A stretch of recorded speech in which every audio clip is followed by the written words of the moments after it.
నేను ఎలా మాట్లాడాలి? నేను మాటలతో చెప్తే కుదరదు, చేతలతో చెప్పాలి.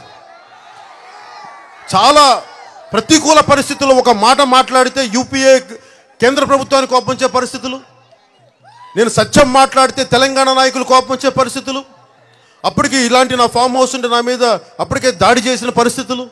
వీటన్నిటి మధ్యలో నేను పార్టీ ఎందుకు పెట్టానంటే, ఇందులో తెలంగాణ నాయకులకి కానీ ఆంధ్ర ప్రాంత నాయకులు కానీ ఒకటే చెప్పండి, దీంట్లో ప్రజల ఎక్కడ పాత్ర లేదు. తిట్లు పడుతుందేమో ప్రజలు, దెబ్బలు తింటుందేమో ప్రజలు, మీరు తీసుకున్న నిర్ణయాలకు. దీంట్లో తెలంగాణ నాయకులు కూడా ఆ రోజున చెప్పాను,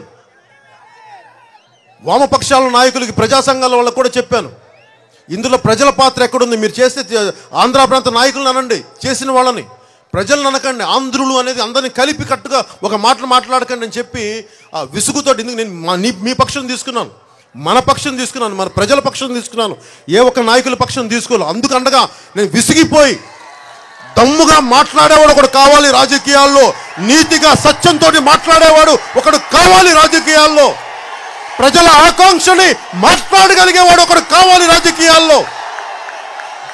ఒక మాట మాట్లాడితే నా ఆస్తి పోద్దేమో, ఒక మాట మాట్లాడితే నా ఇల్లుని ధ్వంసం చేస్తారేమో. విసిగిపోయాము ఈ తప్పుడు రాజకీయాలు చూసి చూసి చూసి. ఎంతకాలం మీరు తీసుకున్న నిర్ణయాలకు ఇప్పుడు కూర్చోబెట్టి ఇప్పుడు యువత గొడవలు పెడతారా మీరు?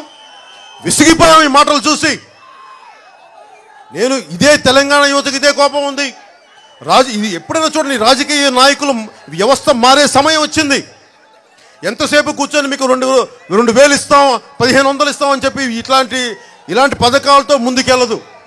ఇందాక నేను చెప్పినట్టుగా జగన్మోహన్ రెడ్డి గారు 3 దశాబ్దాలు ముఖ్యమంత్రి కావాలంటారు. ఆయన అసెంబ్లీలకు వెళ్ళరు.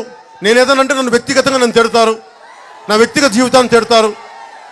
నేను మాట్లాడదాం, అయ్యా మీరు అసెంబ్లీలకు వెళ్ళట్లేదని మాట్లాడితే దానికి తిడతారు. ముఖ్యమంత్రి గారికి, అయ్యా మీరు మీ వాళ్ళు ఇసుక మాఫియాలు చేస్తున్నారు, లేదంటే జన్మభూమి కమిటీలు కేవలం మీ కార్యకర్తలు తప్ప ఒక బలమైన భయంకరమైన గుండా కమిటీలా తయారైన మాట్లాడితే ఆయనకి నా మీదకు దాడులు చేస్తారు. ఇవన్నీ ఎందుకు విసుగు చెప్తున్నామంటే, నిజంగా వీళ్ళెవరూ క్షేత్రస్థాయిలో వెళ్తే మీరు అడగండి, మిమ్మల్ని మీరు ప్రశ్నించుకోండి. క్షేత్రస్థాయిలో ప్రతి యువత మాట్లాడేది, అన్న మాకు 25 కేజీల బియ్యం కాదన్న, 25 సంవత్సరాల భవిష్యత్తు కావాలన్న మాకు. వీళ్ళెవరన్నా సరే,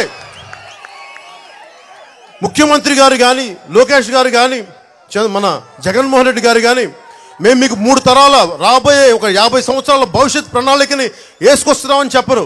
మేము 3 తరాలు ఉండాలని అనుకుంటాం. చూసారు, మనం మాట్లాడుకునే దానికి, క్షేత్రస్థాయిలో యువత మాట్లాడుతున్న దానికి, మహిళలు మాట్లాడుతున్న దానికి, వాళ్ళు మాట్లాడడానికి నక్కకి నాగలోకానికి ఉన్నంత తేడా ఉంది. ఈ వీడియోపై మీ విలువైన కామెంట్స్ ని మాతో షేర్ చేసుకోండి. అండ్ ఇంకో విషయం, సబ్స్క్రైబ్ చేయడం మర్చిపోకండి.